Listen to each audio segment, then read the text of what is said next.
सुप्रभात बच्चों।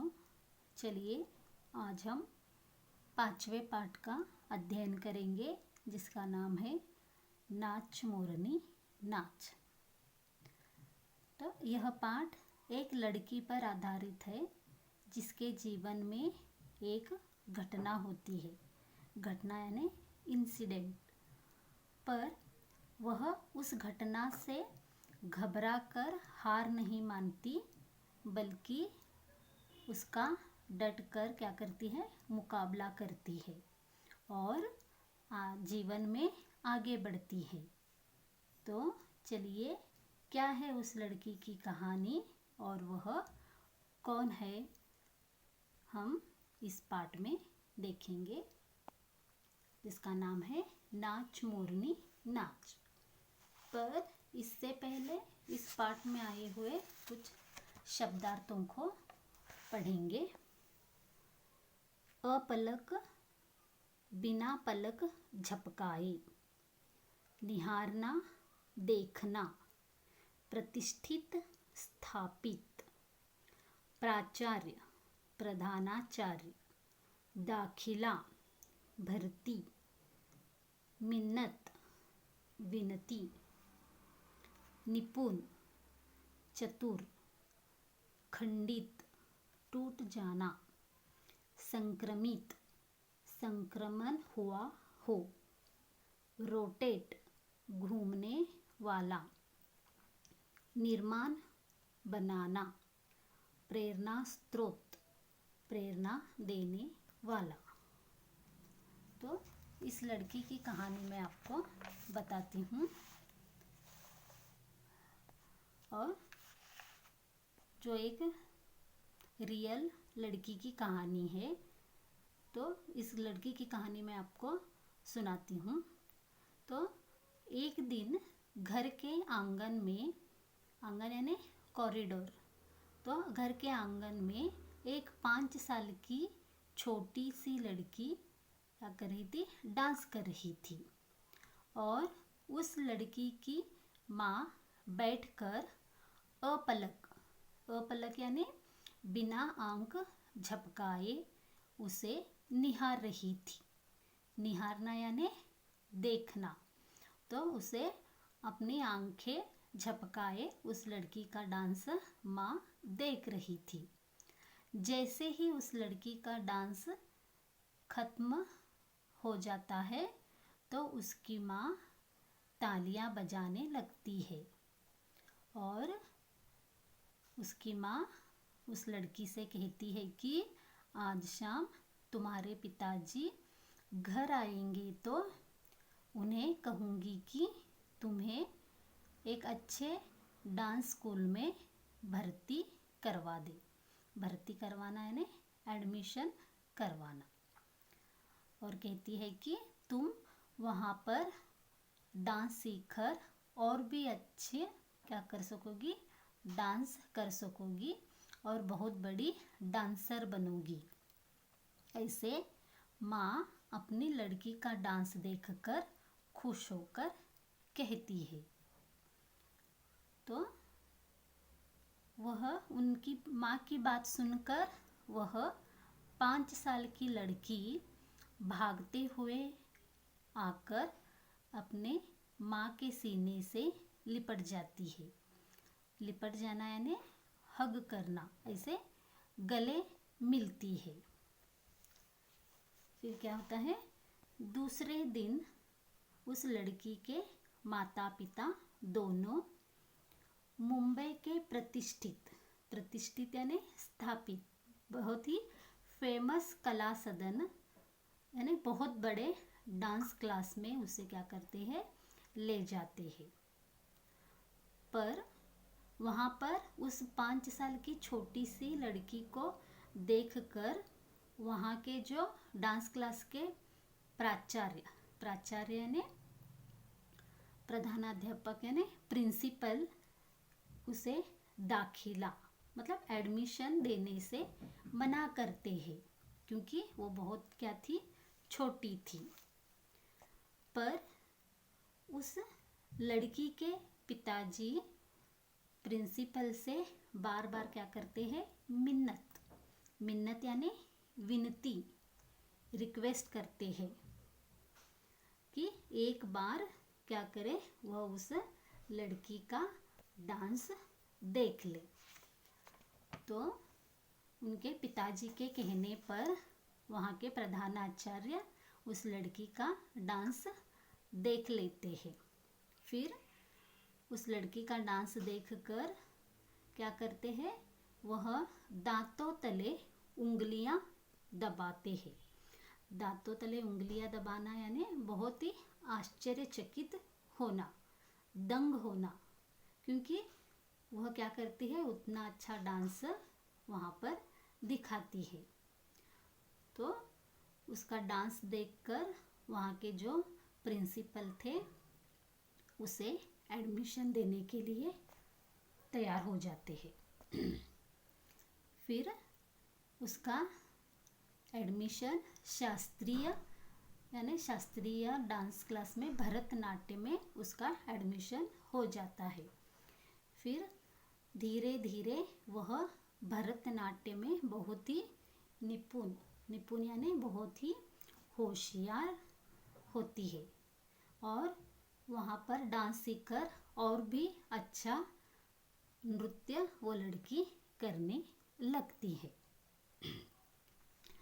तो इस तरह से डांस सीखने के बाद वह लड़की अनगिनत, अनगिनत यानी काउंटलेस यानी बहुत सारे क्या करती है, स्टेज शो वह करती है और इसके लिए उसे बहुत सारे क्या मिलते हैं, पुरस्कार, पुरस्कार यानी अवार्ड्स उसे मिलते हैं। तो वह लड़की क्या होती है, धीरे धीरे बड़ी होने लगती है। तो लड़की जब 16 साल की हो जाती है तो वह बच्ची अपने माता पिता के साथ दक्षिण भारत यानी साउथ इंडिया में केरल घूमने के लिए आती है, क्योंकि वह मुंबई में रहती थी।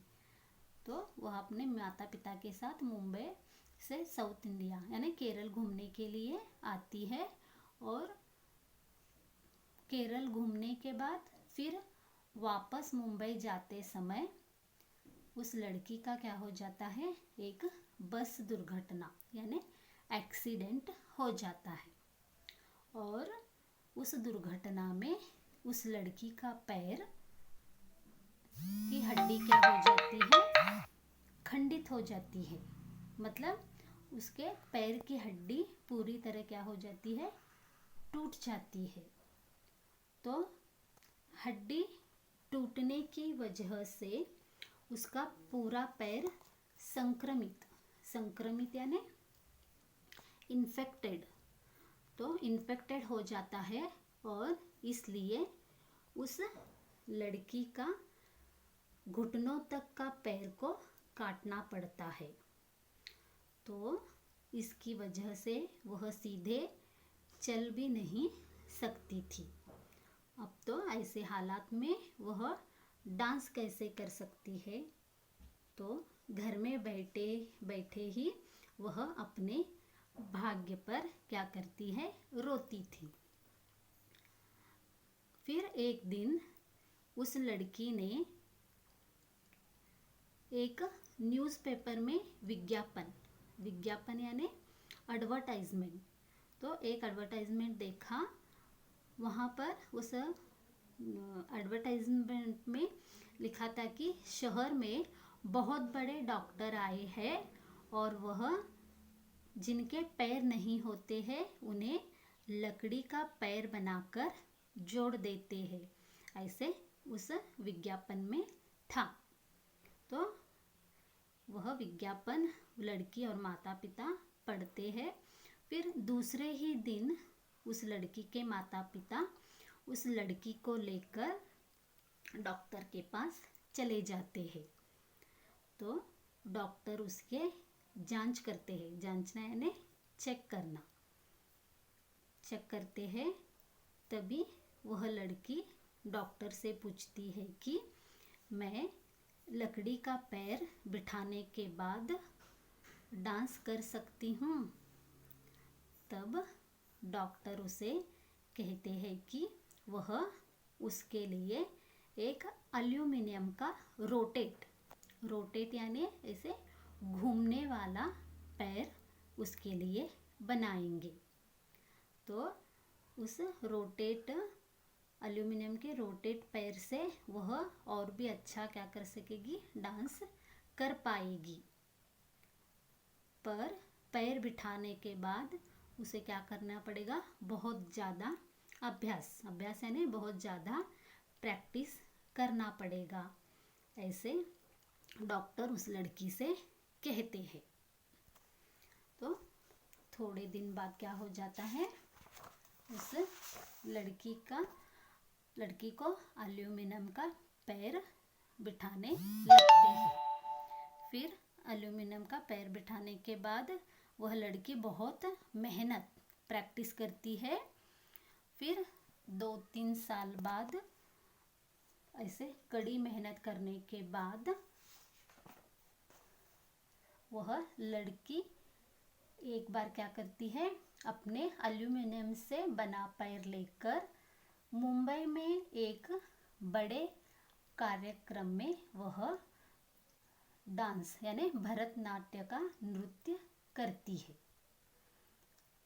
तो जब उसका डांस पूरा खत्म हो जाता है तो वहाँ के जो डांस के 2 आयोजक यानी जिसने वह डांस का अरेंजमेंट किया था, वह वहाँ पर जो दर्शक आए हुए थे, दर्शक यानी ऑडियंस, जो कार्यक्रम देखने के लिए लोग ऑडियंस आए हुए थे, उन्हें बताते हैं कि उस लड़की का एक पैर क्या है, नकली है। तो यह बात सुनकर वहाँ पर जो ऑडियंस थे वह खड़े होकर 20 मिनट तक उस लड़की के लिए क्या करते हैं, तालियां बजाते हैं।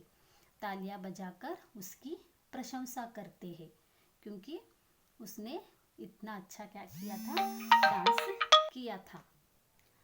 तो अगले ही दिन उस लड़की की न्यूज़पेपर में फ़ोटो छप जाती है और उसकी प्रशंसा पूरे शहर में दिखाई देती है। तो अब हमने यह सब कहानी सुनी, तो बच्चों आपको पता है कि यह लड़की कौन है? तो यह लड़की है अभिनेत्री और मशहूर नृत्यांगना सुधा चंद्रन। तो यहाँ पर मैं आपको फ़ोटो दिखाती हूँ। यह कौन है? हमने अभी जो कहानी सुनी उस लड़की का नाम क्या है? सुधा चंद्रन। तो आप इस फ़ोटो में देख सकते हैं कि यह किसका फ़ोटो है? सुधा चंद्रन का फ़ोटो है। तो क्या हो जाता है? तो इनका जन्म भारत के केरल राज्य में 27 सितंबर 1965 को हुआ था। तो उनकी जीवन कथा यानी इस तरह से उनकी जो जीवन कठिनाइयों से भरा जीवन था, उस कठिनाइयों से भरे जीवन से प्रेरित होकर, इंस्पायरेशन होकर 1985 में तेलुगु में मयूरी नाम की फिल्म बनी है। तो उस फिल्म में सुधा चंद्रन ने स्वयं क्या किया है? अभिनय यानी एक्टिंग किया था। फिर उस फिल्म की सफलता के बाद सन 1986 में इसी का डबिंग हिंदी में बनता है और उसका नाम है नाचे मयूरी। तो मयूरी की ही स्टोरी कथा नाचे मयूरी में उसका पुनः क्या करते हैं, निर्माण कर एक फिल्म बनाते हैं। तो बच्चों अभी भी ये सुधा चंद्रन क्या है, बहुत सारे टीवी सीरियलों में अभिनय करती है। तो इनकी जीवनी हमारे लिए क्या है? प्रेरणा स्रोत है। तो हमें क्या नहीं करना चाहिए, कठिन परिस्थिति में हार मानकर नहीं माननी चाहिए, उसका डट कर मुकाबला करना चाहिए। तो बच्चों आपको इस लड़की की कहानी पता चल गया। तो इस लड़की से हमें क्या सीखना चाहिए कि हमें भी कोई भी हमारी ज़िंदगी में जब कठिन परिस्थिति आती है तो हमें हार मानकर नहीं रहना चाहिए, उसका हमें क्या करना चाहिए, डटकर मुकाबला करना चाहिए और जीवन में आगे बढ़ना चाहिए। तो बच्चों हम मौखिक प्रश्न एक बार देखेंगे। लड़की आंगन में क्या कर रही थी? तो उत्तर है लड़की आंगन में डांस कर रही थी। प्रश्न 2, उसकी माँ ने उसे क्या कहा? उसकी माँ ने उसे कहा, आज जब तुम्हारे पिताजी घर आएंगे तब मैं उन्हें कहूँगी कि तुम्हें किसी अच्छे डांस स्कूल में भर्ती कर दे। माता पिता बच्ची को लेकर मुंबई क्यों गए? एक प्रतिष्ठित कला सदन में उसका दाखिला करने के लिए बच्ची के माता पिता मुंबई लेकर गए। प्राचार्य बच्ची को दाखिला क्यों नहीं देना चाहते थे? छोटी बच्ची को देखकर वहाँ के प्राचार्य उसे दाखिला नहीं देना चाहते थे। तो बच्चों आपको यह शब्दार्थ और यह प्रश्न, मौखिक प्रश्न आपको लिखकर मुझे भेजना है। धन्यवाद।